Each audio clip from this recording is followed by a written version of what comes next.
បងប្អូនដែលចូលចិត្តមុខម្ហូបរបៀបប្រហុកផ្អកបែបដិតចាស់ៗអាចសាកប្រហុកលីងទឹកអំពិលទុំមួយមុខនេះបានសម្រាប់រសជាតិរបស់គេហ្នឹងគឺដិតប្រហុកជូរតិចហឹរឆ្ងាញ់មែនទែនហើយបើបានផ្ទាប់ជាមួយនឹងលក់បន្លែស្រស់ថែមជាមួយម្ទេសអាចសាត់មកគ្រាប់ហឹរប្រហើរទៀតគឺថាបាយ3-4ចានអស់អត់ដឹងខ្លួនហ្មងសម្រាប់គ្រឿងផ្សំដំបូងគេរបស់យើងហ្នឹងគឺជាសាច់ជ្រូក3ជាន់សាច់ជ្រូកហ្នឹងគឺខ្ញុំប្រើតែចំនួន3ខាំទេយើងលាងទឹកលាងអីឲ្យស្អាតហើយយើងជៀរយកកន្លែងផ្នែកស្បែកចេញណាបងប្អូនស្បែកហ្នឹងគឺយើងអត់ដាក់ទេហើយបន្ទាប់មកយើងហាន់វាជាដុំរាងតូចល្មមដើម្បីយើងងាយស្រួលយកទៅច្រាំក៏បានឬក៏បងប្អូនចង់កិនក៏បានដែរនិយាយទៅយើងច្រាំវាយកមកម៉ត់ល្មមបានហើយបងប្អូនបើចាំឲ្យម៉ត់ខ្លាំងពេកទេយើងច្រាំវាហើយយកចុងកបិតឆ្កឹះមើលទៅឃើញថាវាអត់ចប់គ្នាត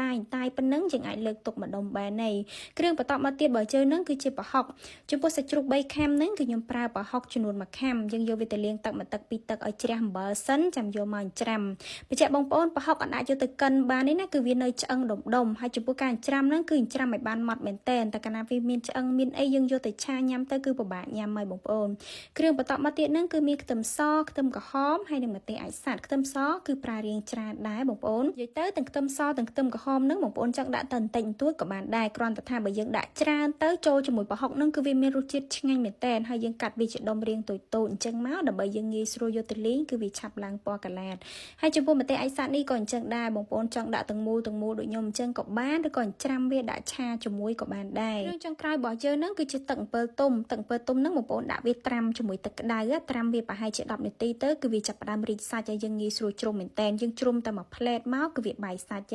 ហើយក្នុងហ្នឹងវាមានកតិកទីអីអញ្ចឹងណាអញ្ចឹងហើយគឺយើងតម្រូវត្រងវាជាមួយនឹងកត្រងកាឡាញឹកមែនតែនកុំឲ្យវាដោយកតិកទីអញ្ចឹងទៅហើយបងប្អូនកុំប្រើទឹកច្រើនពេកនិយាយទៅគឺយើងយកវារៀងខាប់គោកអញ្ចឹងមកបន្ទាប់ពីយើងត្រៀមគ្រឿងក្រៅរួចរាល់ហើយយើងមកលីងខ្ទឹមសខ្ទឹមក្រហមជាមួយនឹងម្ទេសមុនគេនិយាយទៅយើងលីងលើភ្លើងតិចបងប្អូនលីងដោយអត់ប្រើប្រេងឆាទេលីងប្រហែលជា4-5នាទីគឺវាចាប់ផ្ដើមឡើងក្លិនឈ្ងុយហើយឡើងសបល់កាឡាតប៉ុណ្ណឹងយើងអាចលើកវាទុកម្ដុំបានហើយតបមកចាំយើងចាប់ផ្ដើមមកដាក់ខ្ទះដើម្បីធ្វើប្រហុកលីងទឹកអំពិលទុំដំបូងគេហ្នឹងគឺយើងត្រូវអំពងខ្ទឹមសមុនគេខ្ទឹមសនេះយើងប្រើវា3-4កាពឹសយើងអំពងវាឲ្យឡើងក្លិនឈ្ងុយសិនណាបងប្អូនបន្ទាប់មកបានខ្ញុំបន្ថែមជាមួយនឹងម្ទេសផ្លោកក្រៀមចិញ្ច្រាំចំពោះម្ទេសហ្នឹងគឺខ្ញុំដាក់វាតែកន្លះស្លាបព្រាបាយទេអាហ្នឹងគឺយើងដាក់យកពណ៌ណាបងប្អូនចង់ដាក់ក៏បានអត់ក៏បានដែរនិយាយទៅគឺវាអត់មានរសជាតិហឹរទេយើងឆាវាជាមួយខ្ទឹមសមើលតែមកឡើងក្លិនឈ្ងុយល្មមហើយចាំដាក់ប្រហុកឆាចូលជាមួយគ្ន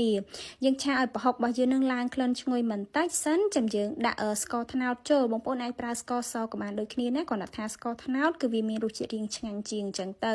បន្ទាប់មកខ្ញុំបន្ថែមប៊ីចេង1ស្លាបព្រាកាហ្វេទៀតយើងឆាឲ្យគ្រឿងទាំងអស់នឹងរៀងចូលជាតិមកល្មមហើយចាំចាក់សាច់ជ្រូកចូលពេលដែលយើងចាក់សាច់ជ្រូកចូលណាបងប្អូនឆាឲ្យរៀងយូរបន្តិចណាយើងឆាជ្រុំវាធ្វើម៉េចឲ្យសាច់ជ្រូករបស់យើងនឹងចូលសព្វជាមួយនឹងគ្រឿងហើយយើងឆាវា4-5នាទីឲ្យសាច់ជ្រូករបស់យើងឆ្អិនសិនចាំយើងបន្ថែមទឹកអំពៅទុំហើយទឹកអំពៅទុំរបស់យើងនឹងដោយសារតែវាខាប់អញ្ចឹងហើយគឺយើងអត់ដាក់ច្រើនទេណាបងប្អូនវាខាប់អញ្ចឹងគឺវាជូរខ្លាំងខ្ញុំដាក់វាតែ1ស្លាបព្រាបាយកន្លះទេហើយទឹកអំពៅទុំហ្នឹងបើសិនជាយើងយកវារបៀបរៀងរាវយើងឆាទៅគឺអត់សូវឆ្ងាញ់ទេណាបងប្អូនវាទឹក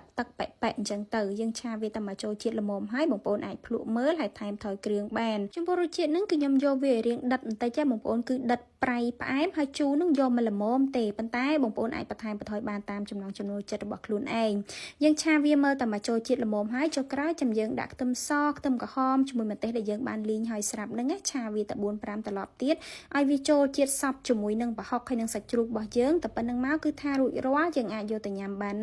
ហើយសម្រាប់ម្ហូបមួយមុខហ្នឹងគឺយើងអាចធ្វើទុកបានណាបើសិនជាបងប្អូនធ្វើច្រើនយើងអាចច្រកគីឡដាក់ក្នុងប្រអប់ក៏បានទុកក្នុងទូទឹកកកចាំពេលណាដែលយើងចង់ញ៉ាំអញ្ចឹងយើងយកវាចេញមកកដៅបន្តិចមកមុននឹងយើងរៀបញ៉ាំហើយលក់សម្រាប់យើងញ៉ាំជាមួយប្រហុកលីងហ្នឹងគឺដូចតែលក់យើងញ៉ាំប្រហុកទូទៅធម្មតាអញ្ចឹងហើយពេលញ៉ាំហ្នឹងបងប្អូនកុំភ្លេចដួសឲ្យប៉ះខ្ទឹមសខ្ទឹមក្រហមហើយម្ទេសអាចសាត់មកគ្រាប់មកគឺហឹរប្រហើរឆ្ងាញ់មែនតើហ្នឹងហើយបងប្អូននេះគឺប្រហុកលីងទឹកអំពៅទុំរបស់ខ្ញុំគឺបានធ្វើរួចរាល់ហើយណាហើយឥឡូវខ្ញុំមកភ្លក់បន្តិចដើម្បីប្រាប់បងប្អូនថារសជាតិរបស់គេនឹងយ៉ាងណាដែរអញ្ចឹងណាប៉ុន្តែមើលទៅរូបរាងទៅនេះទំនងមែនតើហ្មងណាបងប្អូនហើយអាហ្នឹងបើសិនជាបងប្អូនអត់ចង់ដាក់ម្ទេសទាំងមូលអញ្ចឹងក៏បានដែរយើងច្រាំវាដាក់ចូលហ្មងក៏បានដែរណាគ្រាន់តែថាបើយើងច្រាំដាក់ចូលហ្មងខ្លាចអ្នកខ្លះគេអត់សូវចេះញ៉ាំហឹរទៅបាក់ញ៉ាំអញ្ចឹងណាបើយើងដាក់ក្រែងអញ្ចឹងទៅមើលឃើញស្រួលអ្នកណាចង់ញ៉ាំហឹរយើងក៏ញិចដាក់ចានខ្លួនឯងឬក៏ញ៉ាំមកគ្រាប់ក៏បានដែរ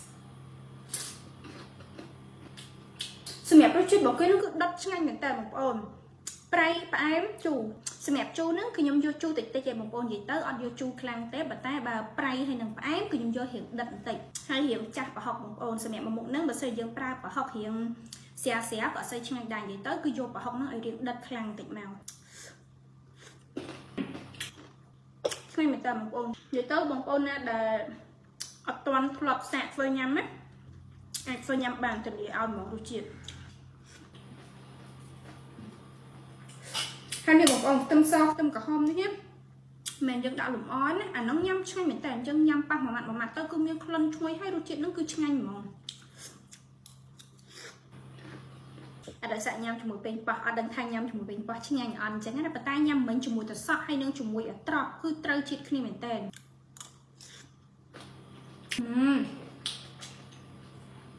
nham cuma pengpah có chứ ngay là một con lưỡi tớ anh ấy nham mới phải lại có chứ ngay này